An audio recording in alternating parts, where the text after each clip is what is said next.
बेटे, इस क्लास में हम आज सीखेंगे कि कैश फ्लो स्टेटमेंट का पूरा क्वेश्चन जिसमें पूरी कैश फ्लो स्टेटमेंट मांगी जाती है वो किस तरह से करना है। देखिए, आपकी बुक में एक क्वेश्चन है 34B। ये वाला क्वेश्चन अभी हम करेंगे। आप ध्यान से देखिएगा इस क्वेश्चन को। इसके अंदर क्या क्या बातें बताई गई है। सबसे पहले कहा गया है, prepare a cash flow statement from the following balance sheets of garden Honey limited. एक कंपनी है गार्डन हनी लिमिटेड की और इसकी बैलेंस शीट गिवन है 2 ईयर्स की, 2018 और 17। हमें कैश फ्लो स्टेटमेंट बनाना है, ठीक है जी। तो बेटे जी देखो, सबसे पहले तो फॉर्मेट रेडी कर लो। आप सभी मेरे साथ साथ लिखिएगा। फॉर्मेट पूरा रेडी कर लीजिए पहले, उसके बाद ही आगे बढ़िएगा। फॉर्मेट इस तरह से बनेगा, पूरे एक पेज पे आप देख रहे हैं, मैंने पूरे एक पेज पे फॉर्मेट ड्रॉ किया है। Cash flow statement for the year ending 31 मार्च, तो यानी कि मार्च 31, 2018। ध्यान रखिएगा, जो लेटेस्ट ईयर होता है हम हमेशा उस ईयर की बनाते हैं, क्योंकि वही करंट ईयर होता है। जो इससे पहले वाला ईयर होता है वो तो प्रीवियस ईयर होता है। अब देखिए, कैश फ्रॉम ऑपरेटिंग एक्टिविटीज, ये आपने निकालनी सीखी है। इस पे करीब करीब 18 क्वेश्चंस हमने किए भी हैं। तो पहले तो इसी को पूरा तैयार कर दीजिए।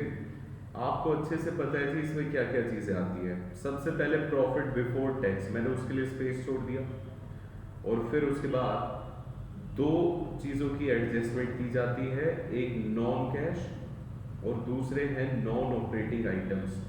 तो हम यहाँ पे एडजस्टमेंट दिखाएंगे नॉन कैश और नॉन ऑपरेटिंग आइटम्स की।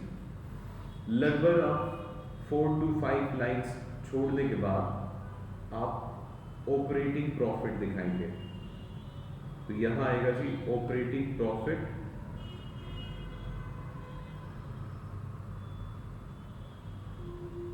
Before working capital changes. इसके बाद आप ये ध्यान रखिए कि लगभग आपका 70% पेज ऑपरेटिंग एक्टिविटीज को ही कवर करें। उसके बाद हमारी दूसरी एक्टिविटीज आ जाएगी जो कि होगी cash flow from investing activities. बेटे, फॉर्मेट को पहले से ही तैयार करने से फायदा ये है कि हमें सोचने में और लिखने में अलग अलग जगह पे दिमाग को अप्लाई नहीं करना पड़ेगा। उससे हमारा समय बचेगा, क्योंकि ये काम हम बहुत जल्दी कर सकते हैं। ये रटा रटाया काम है जी। Cash flow from financing activities,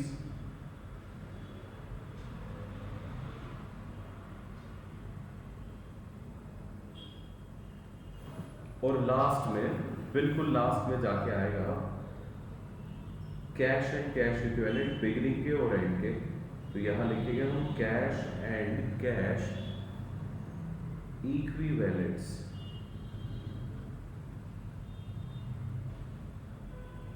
eight the beginning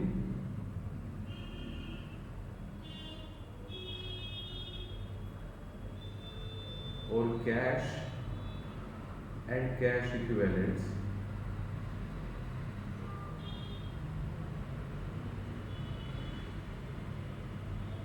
eight the end. लो जी, ये है फॉर्मेट। इसे हम ढांचा भी कह सकते हैं। ये मेरा फॉर्मेट हो गया पूरी तरह से तैयार। अब ध्यान से देखिएगा, ये क्वेश्चन हम कर रहे हैं 34B। इसे स्टार्ट करें उससे पहले एक और बात सुनिए। कैश फ्लो स्टेटमेंट का जो क्वेश्चन है वो दो तरीके से आता है। एक बिना एडजस्टमेंट के, यानी कि एडिशनल इंफॉर्मेशन कुछ भी नहीं होगी, या होगी तो वो ऐसी होगी जी उसमें सिर्फ डेट गिवन होगी। इसे हम विदाउट एडजस्टमेंट क्वेश्चंस बोलते हैं। दूसरे जो क्वेश्चन आते हैं कैश फ्लो स्टेटमेंट में, वो बेटे विद एडजस्टमेंट आते हैं। आज जो हम क्वेश्चन कर रहे हैं ये विदाउट एडजस्टमेंट है। We are just practising that how to prepare full fledge cash flow statement. उसके बाद हम एक एक करके सारे एडजस्टमेंट्स भी सीखेंगे। तो ये वाला जो क्वेश्चन है ये विदाउट एडजस्टमेंट ही है। पहले अब देखिए इसे रीड कैसे करना है। आपने यहाँ पढ़ा कि कैश फ्लो स्टेटमेंट बनाना है। अब आप इसके बाद इस पूरी बैलेंस शीट को ध्यान न देते हुए अगर कोई नोट्स टू अकाउंट से तो उस पर आ जाइए, क्योंकि मुझे नोट्स टू अकाउंट से इंफॉर्मेशन ये लेनी है कि क्या इसमें पीपीटी का कोई वर्किंग नोट बन रहा है या नहीं बन रहा है। तो ध्यान से देखते हुए चलिएगा।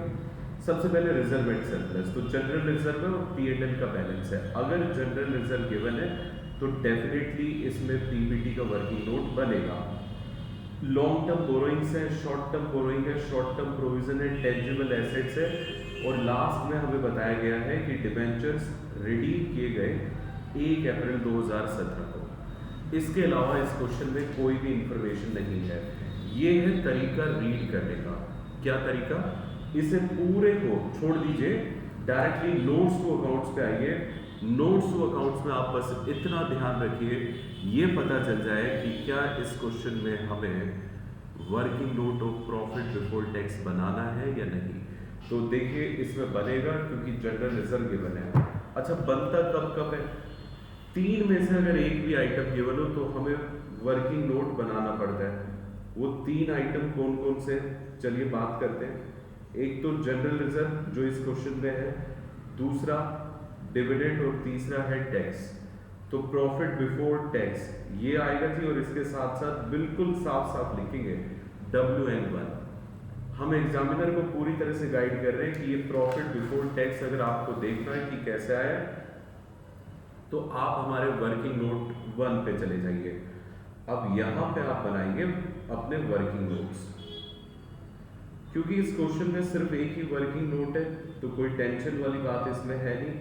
आप बस वर्किंग नोट्स लिखिए और यहाँ लिख दीजिए 1, और इसमें आप लिखेंगे कैलकुलेशन ऑफ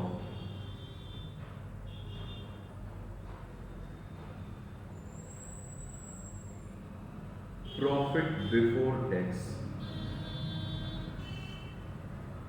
हमें पीबीटी कैलकुलेट करना है, ठीक है जी। बस अब ये पूरा का पूरा फॉर्मेट रेडी हो गया। देखिए मैं क्वेश्चन पढ़ने के बाद वर्किंग नोट बना रहा हूँ। क्वेश्चन पढ़ने से पहले मैं पूरे कैश फ्लो स्टेटमेंट का फॉर्मेट बना चुका था। इस बात को ऑब्जर्व करिएगा। काम इसी तरीके से करना है। अब आप देखना कि कितनी स्पीड से काम होता है। बेटे किसी भी चीज को चेज नहीं करना है। जो बच्चा चेज करके काम करता है वो कितनी भी प्रैक्टिस कर ले उसके गलती होने के चांसेस बढ़ जाते हैं।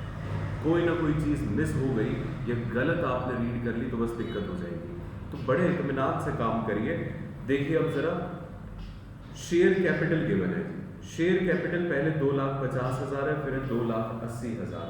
बेटे शेयर कैपिटल अगर बढ़ गई वो एक ही तरीके से बढ़ सकती है, क्योंकि वो तरीका है कि हमने इस साल में शेयर्स को इशू किया। पहले 2.5 लाख की शेयर कैपिटल थी, अब 2,80,000 की है। तो इसका मतलब इस साल 30,000 रुपए हमने शेयर्स इशू किए। अब सुनिएगा, देखिए इन तीनों एक्टिविटीज में क्या चीजें प्लस होती है और क्या चीजें माइनस होती है, उसे ध्यान से एक बार और समझिए। ऑपरेटिंग एक्टिविटीज में अगर कोई लॉस है तो प्लस, और अगर कोई फायदा है तो माइनस। अपना ये वाला तरीका चलता है। इन्वेस्टिंग में और फाइनेंसिंग में लॉस और प्रॉफिट जैसे कंसेप्ट्स नहीं होते। इन दोनों में आपको देखना है कि पैसा आ रहा है या जा रहा है। अगर वो आ रहा है तो डेफिनेटली प्लस होगा, और अगर जा रहा है तो डेफिनेटली माइनस होगा। मतलब इन दोनों में आपको ये चेक करना है कि इनफ्लो हुआ या आउटफ्लो। नाउ टेल मी, अगर मैं शेयर्स को इशू करता हूं तो इज देयर एनी इनफ्लो और is there any outflow? Answer is it's an inflow. Shares को इशू किया गया तो पैसे आए तो प्लस हो गए, खत्म जी पहली चीज। रिजर्व एंड सरप्लस, इस पे नोट नंबर गिवन है। किसी भी चीज पे बेटे जी अगर नोट दिख जाए ना, उसे यहां से पढ़ने का कोई फायदा नहीं है। यहां पे आ जाइए नोट पे डायरेक्टली। जनरल रिजर्व है और P&L का बैलेंस है। देखिए P&L का बैलेंस हमें इंक्रीमेंटल प्रॉफिट देकर जाएगा। तो 20,000 पहले और 67,000 बाद में इसका मतलब मैंने इस बार कितना इंक्रीमेंट किया, यानी कि मैंने PB profit and loss account में कितना प्रॉफिट ट्रांसफर किया। तो जवाब है जी ट्रांसफर हुआ है 47,000, यहां लिखेंगे 47,000। क्या ये वो प्रॉफिट है जो हमने इस बार कमाया? नहीं। कंसेप्ट ध्यान से बहुत गंभीरता से समझिए कंसेप्ट को। ये वो प्रॉफिट होता है जो इस साल हमने P&L में ट्रांसफर किया। कमाया तो वो होगा जो हमने प्रॉफिट बिफोर टैक्स आएगा हमारा। इसमें एक और भी चीज गिवन थी, वो थी जनरल रिजर्व। और बेटे इंक्रीमेंटल प्रॉफिट में 3 चीजों को एडजस्ट किया जाता है, जिसमें एक रिजर्व भी है। तो ट्रांसफर टू जनरल रिजर्व, जितना भी हमने ट्रांसफर किया वो असल में माइनस हो गया होगा, तो उसे हम ऐड बैक करेंगे ताकि हम इससे पहले वाले प्रॉफिट पे जा सकें। लो बेटे जी 25,000 रुपये इस साल ट्रांसफर किया। कैसे पता चला जी? पिछले साल 1 लाख का बैलेंस था जनरल रिजर्व का, इस साल जनरल रिजर्व का बैलेंस है 1,25,000। तो वो कैसे हुआ होगा? क्योंकि हमने 25,000 ट्रांसफर किए होंगे। 2 चीजें और आती हैं इसमें, एक डिविडेंड आता है और इसके अलावा एक और चीज आती है इसमें टैक्स। दोनों में से कुछ भी गिवन नहीं है, तो बस अब आप ये टोटल करिए, यही हमारा प्रॉफिट बिफोर टैक्स होगा। लो जी प्रॉफिट बिफोर टैक्स आ गया, और प्रॉफिट बिफोर टैक्स हमारा कितना आया? 72,000। ठीक है, ये 72,000 एज इट इज आप इनर कॉलम में लेके आएंगे। देखो बेटे जितनी भी कैलकुलेशंस होंगी ना कैश फ्लो स्टेटमेंट बनाते वक्त, आपके पास कोई ऑप्शन नहीं है, वो सारी कैलकुलेशन इनर कॉलम में। जितने भी रिजल्ट आएंगे ना, मतलब ऑपरेटिंग का रिजल्ट, इन्वेस्टिंग का रिजल्ट, फाइनेंसिंग का, वो आएगा हमारा आउटर कॉलम में। इस बात को ध्यान में रखेंगे। तो सारे अमाउंट यहीं पे लिखते चलिए, बस वो तो रिजल्ट हमें यहाँ लिखते हैं। लो जी ये भी हो गया हमारा रिजर्व एंड सरप्लस। चेज नहीं करना है किसी भी आइटम को, लॉन्ग टर्म बोरोइंग्स पे आएंगे। इस पे भी हमें एक नोट गिवन है, और नोट में लॉन्ग टर्म बोरोइंग्स में 12% डिवेंचर्स गिवन है। डिवेंचर्स शुरुआत में 30,000 के थे। अब क्वेश्चन के अंदर हमें इंफॉर्मेशन गिवन है कि ये जो 30,000 के डिवेंचर्स हैं ये 0 हो गए एंड में। इसका मतलब बेटे इस साल रिडम्पशन हुआ, तो रिडम्पशन या तो पहली तारीख पे होगा या आखिरी पे। तो हम क्वेश्चन को चेक करेंगे ध्यान से कि क्या कोई रिडम्पशन की डेट गिवन है। आप ध्यान से देखिए, लास्ट में जाके एक रिडम्पशन की डेट गिवन है, ये देख लीजिए 1 अप्रैल 2017 को रिडम्पशन हुआ। इसका मतलब शुरुआत में ही रिडम्पशन हो गया, यानी कि बेटे ये जो उधार था पहली तारीख पे ही चुका दिया। पहली तारीख पे चुका दिया, तो इस साल इस उधार के पैसे का कोई इस्तेमाल नहीं हुआ, तो इस पर कोई इंटरेस्ट भी नहीं लगेगा। अदरवाइज तो इस पर 12% डिबेंचर है, तो 12% का इस पर इंटरेस्ट लग जाता, लेकिन अब नहीं लगेगा। तो ये 30,000 रुपये आप जो देख रहे हैं, ये हमने क्या करा है जी, रिडीम पहली तारीख को कर दिया, इंटरेस्ट आएगा नहीं। लेकिन बेटे रिडीम करने में आउटफ्लो तो हुआ। अब आप मुझे बताइए, डिवेंचर्स से रिलेटेड 2 चीजें होती हैं, इंटरेस्ट और एक होता है डिवेंचर से जो पैसे का इनफ्लो आउटफ्लो होता है। पैसे का इनफ्लो आउटफ्लो तो फाइनेंसिंग एक्टिविटी का हिस्सा है, इंटरेस्ट पे करना वो भी फाइनेंसिंग का हिस्सा है, लेकिन वो ऑपरेटिंग से भी हटाया जाता। इंटरेस्ट है नहीं तो उसके बारे में बात नहीं करेंगे। चलिए अब जो है यहाँ पे रिडम्पशन ऑफ डिवेंचर, ये आप यहाँ लिखिए।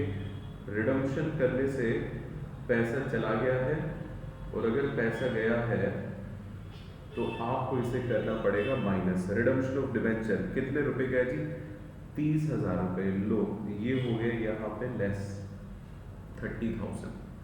डन। नेक्स्ट अगला आइटम देखिएगा, शॉर्ट टर्म बोरोइंग्स। मजे की बात यह है कि शॉर्ट टर्म बोरोइंग्स पे भी हमें working notes to account given है। नोट्स टू अकाउंट पे आएंगे तो शॉर्ट टर्म बोरोइंग में बैंक ओवरड्राफ्ट गिवन है, जो कि पहले 70,000 था और बाद में 40,000 है। बैंक ओवरड्राफ्ट मैं आपको बता दूं कि ये भी फाइनेंसिंग का ही पार्ट होता है। और क्यों? क्योंकि देखिए अकाउंटिंग स्टैंडर्ड 3 नेगेटिव बैलेंस को कैश एंड कैश इक्विवेलेंट नहीं मानता, एक तो ये बात, और दूसरा ये फाइनेंसिंग का हिस्सा क्यों है, क्योंकि फाइनेंसिंग का मतलब ये होता है कि पैसे का अरेंजमेंट करना, और बैंक ओवरड्राफ्ट बेटे और कुछ नहीं, एक पैसे का अरेंजमेंट है उधार लेके, बैंक से पैसा उधार लिया जाता है। बैंक ओवरड्राफ्ट शुरुआत में कहा गया है 70 का, अब है 40,000। इसका मतलब हमने पेमेंट की है बैंक ओवरड्राफ्ट की, और अगर बेटे आपने पेमेंट की बैंक ओवरड्राफ्ट की तो मुझे आप ही बताएं कि इसमें पैसा आएगा या जाएगा। सर कैसी बातें कर रहे हो, पेमेंट में कभी पैसा आता है क्या? इसमें भी पैसा जाएगा, और 30,000 रुपये जाएंगे तो ये हमारा नेगेटिव आएगा। नेक्स्ट आगे देखिएगा, ट्रेड पेबल्स है। ट्रेड पेबल एक करंट लायबिलिटी है। जितनी भी करंट लायबिलिटीज है, करंट एसेट्स है, वो वर्किंग कैपिटल का हिस्सा होती है, तो आप इसे यहीं पे ले आइए।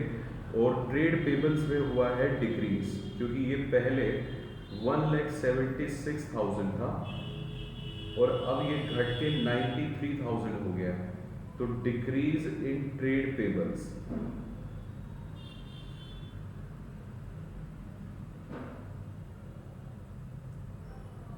$83,000 आएगा। और क्योंकि ट्रेड पेबल का घटना लायबिलिटी का घटना है, जो कि हमारे लिए फायदा है, ऑपरेटिंग में ध्यान रखिएगा कि आप फायदे को माइनस करें। लो बेटे जी, ये भी हो गया। ट्रेड पेबल्स के बाद है short term provisions. Short term provisions पे आएंगे तो इस पे प्रोविजन फॉर टैक्स भी गिवन है। ओ माय गॉड, मैंने जल्दबाजी करी, मैंने यहाँ प्रॉफिट बिफोर टैक्स पहले ही निकाल दिया। इसमें तो बेटे प्रोविजन फॉर टैक्स भी गिवन है, तो कोई दिक्कत वाली बात नहीं है जी, बस थोड़ी सी हल्की सी कटिंग होगी और सारा एडजस्ट हो जाएगा। बेटे प्रोविजन फॉर टैक्स ध्यान रखिएगा कि provision for tax current year वाला यहाँ आके प्लस होता है और प्रीवियस ईयर वाला ऑपरेटिंग में माइनस होता है। इसमें कोई अमाउंट का कंपैरिजन नहीं होता है। अब करंट ईयर यानी कि 2018 का 30,000 है, तो 30,000 और ऐड हो गया, तो यानी कि पीबीटी कितना हो गया 1,02,000, और यहाँ पे भी आएगा 1,02,000। अब आप प्रीवियस ईयर वाला यहां दिखाएंगे, लास्ट में जाके लेस होगा, लेस प्रोविजन फॉर टैक्स,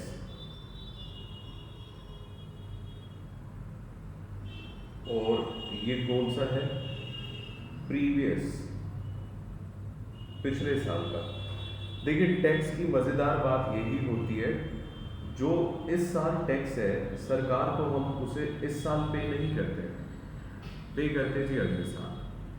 और ये जो पेमेंट हुई है टैक्स की, ये यहाँ पे माइनस होगा। ये एक अकेली ऐसी चीज है जो लॉस है लेकिन फिर भी माइनस हो रही है। कारण क्या है, लॉस और गेन का तो हमने एक रट्टा मारा हुआ है। इसमें कारण ये है बेटे, क्योंकि पेमेंट हुई है तो आउटफ्लो ऑफ मनी हुआ है, और अगर मनी का आउटफ्लो हुआ तो वो माइनस होगा ही होगा। बाकियों में अगर आप देखें जो लॉसेस हम प्लस कर रहे हैं वो नॉन कैश प्लस कर रहे हैं, मतलब उनका इफेक्ट हटा रहे हैं। इसका इफेक्ट नहीं हटा रहे हैं, इसको तो इफेक्ट में लेकर आ रहे हैं। तो ये जो सीधा सीधा इसके साथ होना चाहिए वही काम हो रहा है, आउटफ्लो होने पे सब्ट्रैक्ट हो रहा है। लो बेटे, ये हमारी लायबिलिटी साइड पूरी निपट गई। अब आ जाइए आप एसेट साइड पे, और एसेट साइड पे सबसे पहले नॉन करेंट एसेट्स है। नॉन करेंट एसेट्स के अंदर अगर आप ध्यान से देखें तो फिक्स एसेट्स है, जिसमें टेंजिबल एसेट्स है, तो डायरेक्टली इसके नोट टू अकाउंट पे आएंगे। यहाँ पढ़ने से कोई फायदा नहीं है। नोट टू अकाउंट पे जब हम आते हैं तो पता चलता है कि टेंजिबल एसेट्स में दो चीजें थी, एक तो लैंड एंड बिल्डिंग था और एक plant and machinery. Land and building पहले 2 लाख था, अब है 50,000। इसका मतलब हमने बिल्डिंग को क्या करा है, सेल। और बेटे एसेट से रिलेटेड कोई भी एक्टिविटी होगी तो वो इन्वेस्टिंग एक्टिविटी होगी, और इन्वेस्टिंग में क्या प्लस करना है क्या माइनस करना है ये डिपेंड करता है फ्लो पे। अगर मैं बिल्डिंग को बेच दूं तो बताइए पैसा आएगा या जाएगा, बताइए जी। पैसा आएगा 1,50,000, तो ये प्लस होगा। उसके बाद प्लांट एंड मशीनरी है। प्लांट एंड मशीनरी पहले 1,50,000 है, फिर 3,15,000 है। इसका मतलब हमने इस साल प्लांट एंड मशीनरी को परचेज किया है, तो purchase of plant and machinery कितना परचेज किया है, ये हो जाएगा 1,65,000। 1,65,000 का जो परचेज किया, तो बेटे परचेज करते वक्त तो जेब से पैसा गया है, ये आउटफ्लो है, तो इसे हमें करना होगा माइनस। आगे देखिएगा,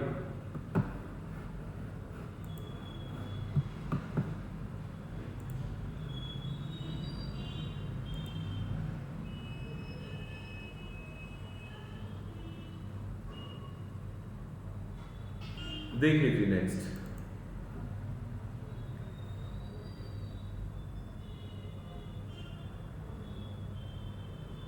इसके बाद अगला जो आइटम है वो है non current, sorry intangible, plant and machinery हो गया ना, और लैंड एंड बिल्डिंग भी हो गया। टेंजिबल के बाद नेक्स्ट आइटम जो हमें गिवन है वो है इनटेंजिबल एसेट्स। तो इनटेंजिबल एसेट्स पहले 60,000 है और अब है जी 42,000।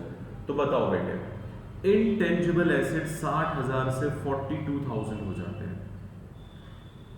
क्या है जी ये बताइए, कम क्यों हुए इंटेंजिबल एसेट्स? अब मैं आपको एक और बात बता देता हूं, अगर मान लीजिए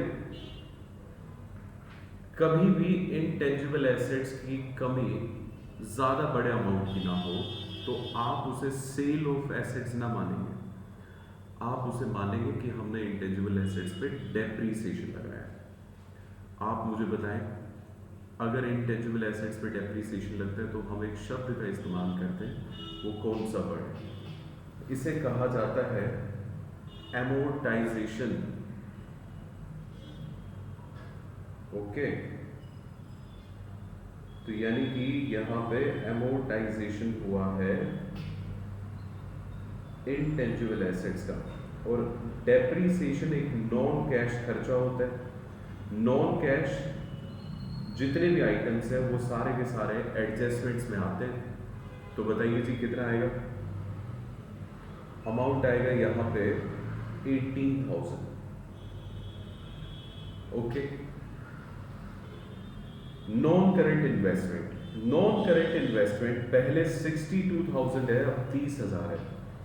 बेटे अगर नॉन करंट इन्वेस्टमेंट का बैलेंस कम हो रहा है तो इसे मैं डेप्रीसिएशन नहीं कहूंगा, क्योंकि इन्वेस्टमेंट पे कभी भी डेप्रीसिएशन नहीं लगता, इसे इन्वेस्टमेंट का बेचना कहा जाएगा। तो इन्वेस्टमेंट अगर बिकी है 62 से 30 हुई है, तो यानी कि 32,000 रुपये में इन्वेस्टमेंट हमने बेच दी, और इससे हुआ इनफ्लो, और इनफ्लो को हमें क्या करना है? ऐड। आगे देखिएगा, करंट एसेट्स। करंट एसेट्स में तीन चीजें, इन्वेंट्री, पहले तो इन्वेंट्री 1,20 थी और अब ये घट के हो गई है 80,000, यानी कि इन्वेंट्री में हुआ है जी डिक्रीज। डिक्रीज इन इन्वेंट्री, अगर इन्वेंट्री रिड्यूस हुई है तो बताइए इसे क्या किया जाए? इन्वेंट्री का घटना हमारे लिए एक नुकसान है, करंट एसेट घटा है तो ये प्लस होगा। ट्रेड रिसीवेबल, ये भी बेटे यही आएंगे। ट्रेड रिसीवेबल पहले 66,000 थे, अब है 1 लाख, तो इंक्रीज इन ट्रेड रिसीवेबल्स।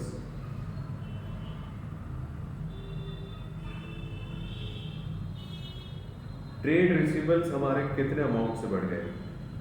34,000 से। और ट्रेड रिसीवेबल का बढ़ना मतलब करंट एसेट्स का बढ़ना, ये हमारे लिए क्या है? फायदा। और फायदे को हमें क्या करना है जी? माइनस।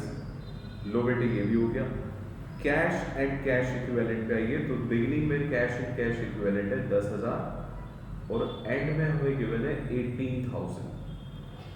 बस ठीक, अब मैंने क्या किया है, जितनी भी चीजें मेरी कैश फ्लो स्टेटमेंट के रेफरेंस में यहाँ गिवन थी वो मैंने अलग अलग जगह पे जहां जानी चाहिए वहां ट्रांसफर कर दिया। आप चेक कर लीजिए क्या कुछ बचा है? नहीं बचा। बस बेटे कैश फ्लो स्टेटमेंट बनाते वक्त 3 तरीके से काम किया जाता है। पहले स्टेप में हम करते हैं फॉर्मेट को रेडी, दूसरे स्टेप में आइटम को ट्रांसफर, और तीसरे स्टेप में करते हैं इसका जोड़ घटा। चलो जी अब जोड़ घटा करो, तो ये आएगा आपका 1,90,000, 1,72,000, सॉरी 1,02,000 है जी, 1,20,000 आएगा, 18,000 इसमें प्लस हुआ तो ऑपरेटिंग प्रॉफिट आ गया 1,20,000। 1,20,000 में अब आप इन सारी चीजों को प्लस और माइनस करें तो देखिए यहां पे आपको टोटल दिखाना है और ये टोटल कहलाएगा कैश। ये आंसर पॉजिटिव नहीं आ रहा है, बिल्कुल पॉजिटिव में आ रहा है। देखिए ये आएगा आपका 6,000 पॉजिटिव बचेगा और ये 77,000 नेगेटिव। तो अगर मैं यहाँ से माइनस करूँ 77,000 नेगेटिव तो ये हो जाता है आपका 53,000।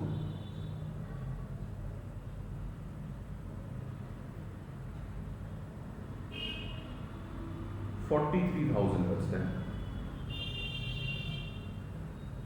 ये लो जी, ये 43,000 ये भी बेटे पॉजिटिव है, इसे कैश फ्रॉम ऑपरेटिंग एक्टिविटीज ही लिखना है, लेकिन ये कैश फ्रॉम ऑपरेटिंग एक्टिविटीज होगा बिफोर टैक्स, क्योंकि अभी इसमें से टैक्स माइनस नहीं हुआ। आप टैक्स को माइनस करेंगे, this is going to be the final answer.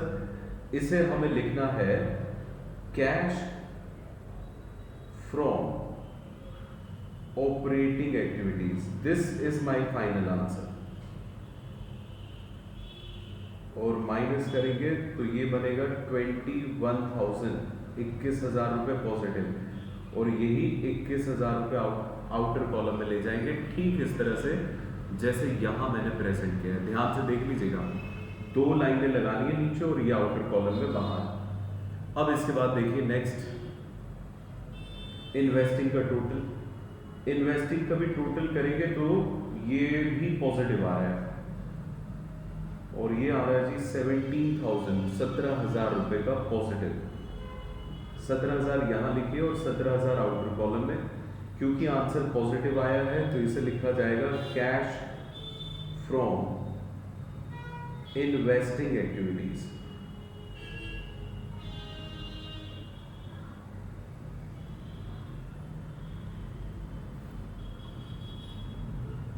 Low investing हो गया, तो अब इसके बाद आ जाइए आप फाइनेंसिंग में। फाइनेंसिंग का अगर हम टोटल करें तो देखिए ये नेगेटिव में आएगा 30,000 रुपये नेगेटिव,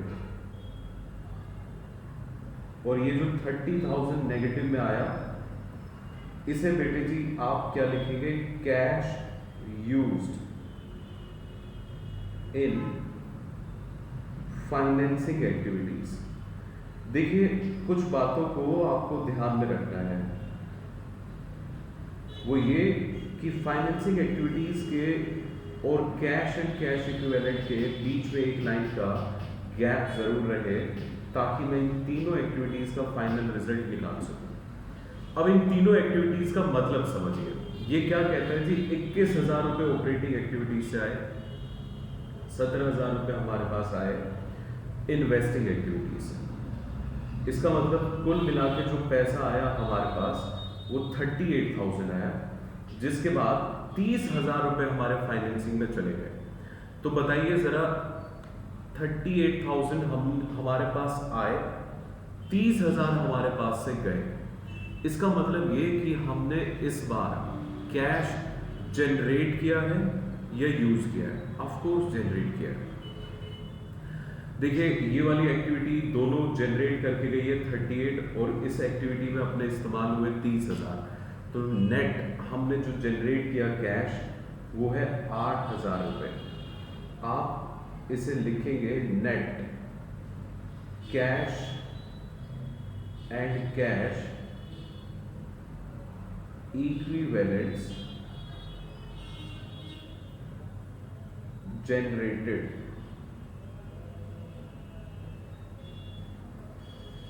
अब बेटे ये जो cash and cash equivalent generated आया 8,000, इसमें ओपनिंग बैलेंस प्लस करिए तो आपको रिजल्ट मिलना चाहिए equal to closing balance of cash and cash equivalent, जैसा कि आ भी रहा है।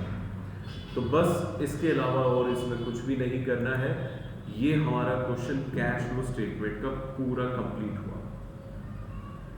बताइए जी, समझ में आया आप सबको? देखिए बड़ा आसान है, कोई दिक्कत वाली बात नहीं है, आप इसे बड़ी इजीली कर सकते हैं। मैं आपको इससे रिलेटेड एक एग्जांपल है जो होमवर्क में करने के लिए दे देता हूँ, वो है इलस्ट्रेशन नंबर 35 ही है जी, आई थिंक 34।